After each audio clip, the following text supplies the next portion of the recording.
Everybody, Andy here again, down on the beach, and I don't think you can see behind me the sort of panorama. The tide's quite a way out here on the beach, but you can see behind me the snow on the beach, the snow on the rooftops of the town behind me there. And I've been talking quite a lot about snow and trains and that sort of stuff recently on Audio Boost.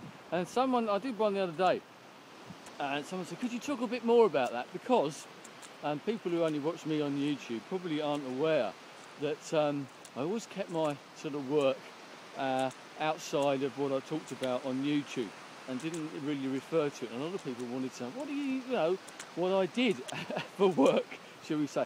And someone said, could you talk a bit more about it? And I thought, well, do you want to do it privately? Do you want to do it publicly? And I thought, well, no, I'm not at work anymore. So I thought I'd give a little bit of a history lesson for those who may well be interested in what I used to do. Because for the whole of my working life, since I left school, I actually worked on the railways. And for 25 years of that time, I was actually a train driver. And in the southeast of England, and when I first started, I had about 5 years. It was like an apprenticeship type of thing, for want of a better expression really, where you sort of ride around with other drivers. Something that they don't do nowadays, but it would be so much better if they did, but that's another story altogether.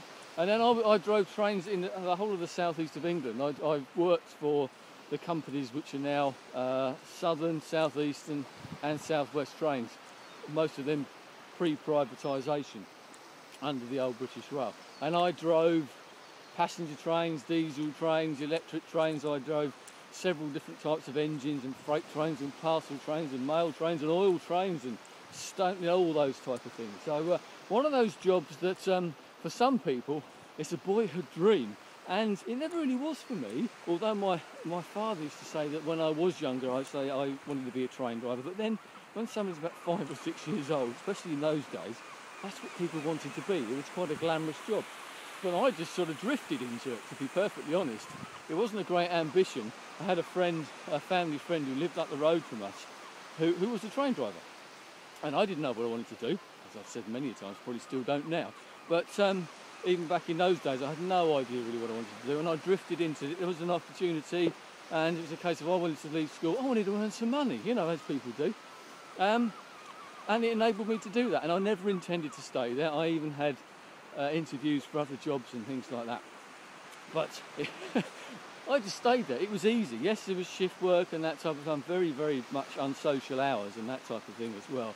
Really restricting on what you could do, especially in the later years, with the sort of drugs and alcohol policy. Not I've ever been a big drug taker, or yes, I like a drink. But it does restrict you more than you possibly realise with those type of things. But I enjoyed my time. I just bumped into a friend of mine actually, an old work colleague. The guy used to be a driver and turned into training, and he was saying about how much, yes, he's retiring very shortly, but he enjoyed his time there as well. I mean, that's the point.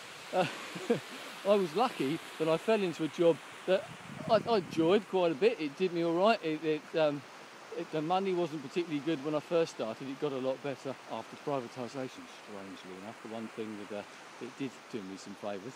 But as I said, I drove all over the place. There aren't many places, certainly in the southeast, that I haven't driven trains. I've certainly been on in that area, and I've driven loads of different types and had some great times and great memories of the people that I've met, some great characters. I know that happens in lots of other fields of work as well. But I thought I'd just let you into that. And I was thinking about the other day, I was asking about the snow and what it was like, and it's very, very, driving trains in the snow can be quite beautiful at times. That's one of the great things about being a train driver in that respect, apart from the fact you have to get up at stupid times in the morning, etc., is that you have a little mobile office. You're out there driving around in the great British countryside all the time. Yes, I drove a lot in London in suburban trains and all that type of thing as well. But as I was saying to someone not long ago, I used to drive up to London regularly, and I watched buildings. I watched the Millennium Wheel, the London Eye, call it what you will. I remember watching that gradually being built. The Gherkin in the city of London. I was saying to Mike and Rich the other week that I remember watching that gradually being built, and you watch things change. And I used to drive along the south coast through the Downs and all that type of thing, and over to Ashford and places like that. And travel around. That's something that a lot of other people don't do. You say you have this sort of mobile office, you're on your own, but I've always been quite happy with my own company, as I've probably said before, and that doesn't half help as well. So that's a little snapshot. I may well talk about other things, but actually that's one thing I was going to talk about the snow. Very picturesque, but very awkward, as anybody who lives in England will know at the moment.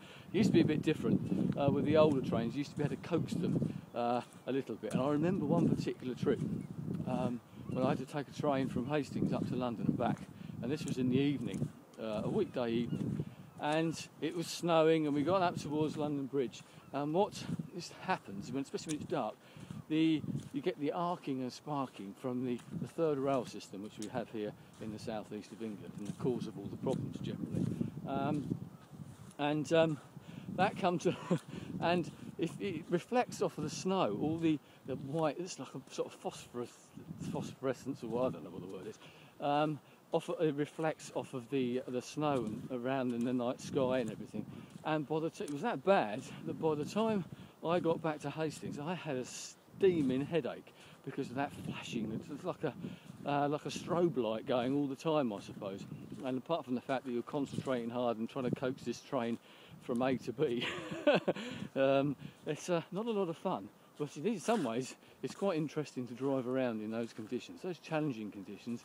It can be just as challenging for a train driver, and sometimes, as it can be for other people as well. So there you go. I thought I'd just mention that. I'll review this before I put it up there and see what it's like. So Dale, I hope for that sort of thing that you were after. If there's any other things you'd like to hear about, observing train crashes, attending train crashes, that type of thing as well, I might be willing to talk about that in the future. But there you go. So the mystery is now over for those who ever wanted to know what Andy did for a living. And I know there's a few people out there who did ask me privately and often wondered what I did do. And if you are watching this and you are one of those people, I'd be very interested to know what you might have thought I did do. There you go, before you knew the truth. Anyway, I'm going to leave it there. Thanks for your time. I'll speak to you again soon. Goodbye.